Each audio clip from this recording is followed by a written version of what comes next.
zato sem tudi vesel, da je programska koalicija, ki je danes tu prisotna, ki je pisana, ki je z različnih političnih opcij, ki je z različnih svetniških skupin, dobro kreirala lokalno politiko na tem mestu. In da je dialog vzpostavljen na tem mestu. Če nas pogledate za to mizo in če se razrede po naši pripadnosti, lahko kar hitro gotovite, da je krepka večina mestnega sveta danes prisotna na novinarski konferenci. To nam pa daje podlago in dodatni zagon, da vse tisto, kar imamo odprto, tudi dobro pripravimo, dobro skreiramo za boljšo prihodnost in izziv. Gospod župan, vaši nagovori in širši javnosti in novinarjem se pogosto začnejo s tem, da ste zelo veseli. Vi ste srečen človek, zgleda.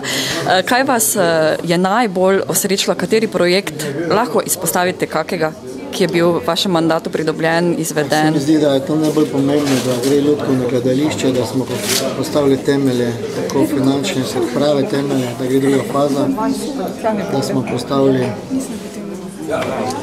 končno sprejeli lokacijo za cilj, da dobro delamo za reševanje problema z komunalnimi odpadki, računam letošnjem letu na lokacijo za toplarno, pa da smo uspešni pri črpanju evropskih sredstev.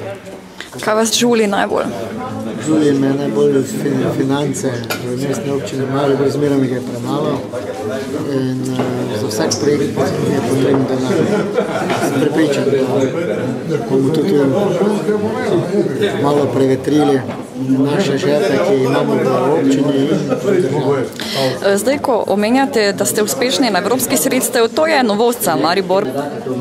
To morate sami gotoviti, pregledajte preres stanja pridobljenih sredstev v obdobju zadnjih 10 let. Ostalo prehitro ugotovili, da smo mi v letu in pol počrpali več kot v prejšnjih 10 letih. In tudi v tej upravi prihaja do felerja. In to ni dopustno, da je človeški faktor velikokrat kriv, da nismo uspešni na projektu.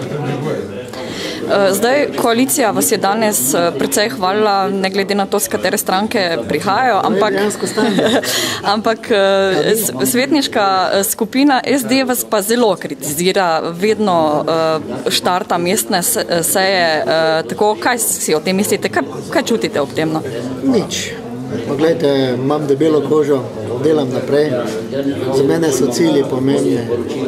Ne spuščam se pa tako nizko in jaz ne zmerjam njihovih ljudi, tako kot nekateri mislijo meni, da so z porcelanom. Trgovini s porcelanom, ampak vsak človek ima pravico. Oni so imeli svojo priložnost za tem mesto, jaz jo pa imam sedaj.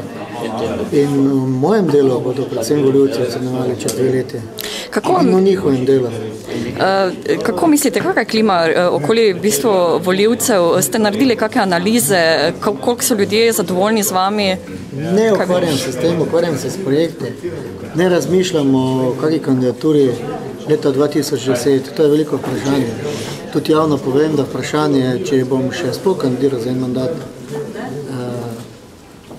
to je veliko garanje.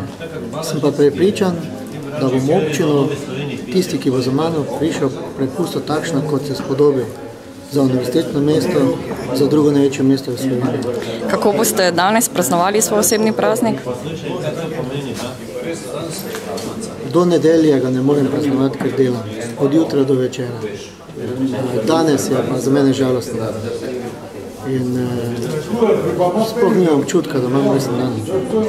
In odpravljam se v skupščini NKB na pogreb prijatelja, ki ima isti dan, resen dan, ki smo ga skupaj praznovala zadnje 3 ali 4 leta.